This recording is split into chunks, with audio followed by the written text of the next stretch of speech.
오늘 국무회의에서는 법률안 1건, 대통령령안 12건, 일반 안건 4건 등이 심의 의결됐고 한 건의 보고 안건이 있었습니다.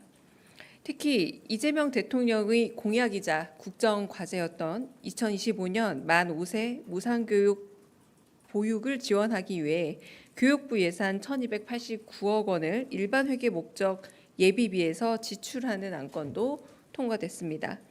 그 외 자세한 내용은 브리핑 이후 배포될 보도자료를 참고해 주시기 바랍니다. 먼저 고용노동부를 비롯해 주요 부처를 중심으로 진행된 중대재해 반복 발생 근절 대책에 관련한 보고와 토의 내용 전해드리겠습니다.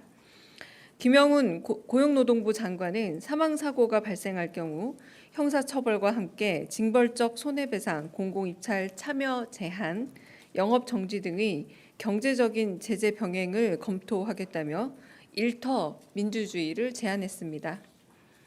이에 이 대통령은 노동자의 사망 위험을 감수하는 게 기업의 이익이 되어서는 안 된다 거듭 강조하며 안전을 포기해 아낀 비용보다 사고 발생 시 지출하는 대가가 더 커야 한다고 말했습니다.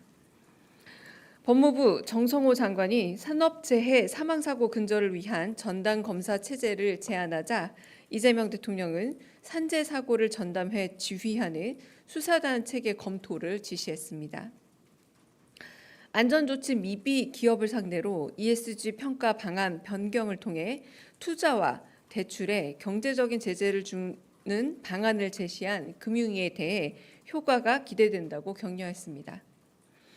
한편 이 대통령은 윤석열 정부 시절 훈장 수여를 거부했던 분들을 전수조사해 재수훈이 가능한지를 행안부 장관에게 물었습니다.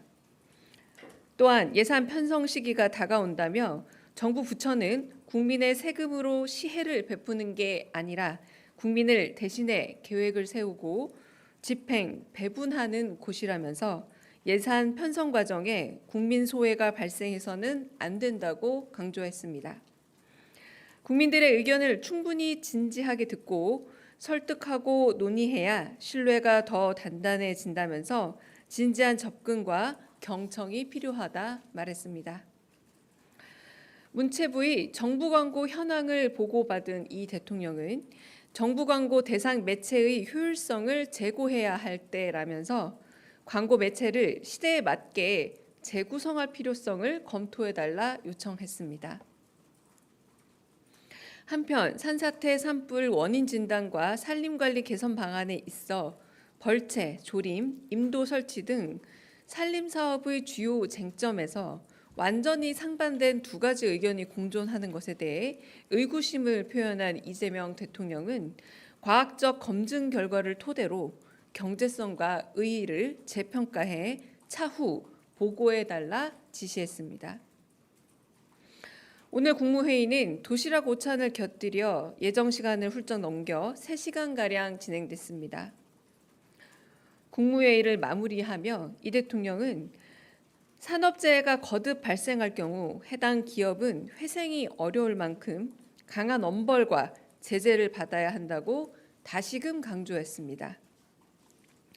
산업안전보건법상 안전조치 미비에 대해 기업이 적발될 경우 과태료가 최소 5만 원, 최대 5천만 원인 점을 개탄하며 고액 벌금이나 과징금 등 경제적으로 얻은 이익 몇 배의 손해를 감당하게 해야 한다며 산업안전보건법의 맹점을 강하게 지적하고 입법적 보완의 필요성도 강조했습니다.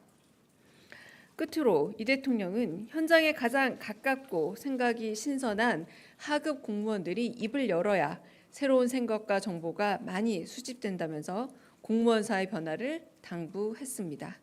이상입니다. 회의가 워낙 길었어서요. 거의 다 공개 내용은 뺀 건데도 상당히 깁니다. 네.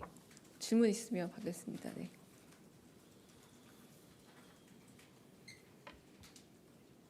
네.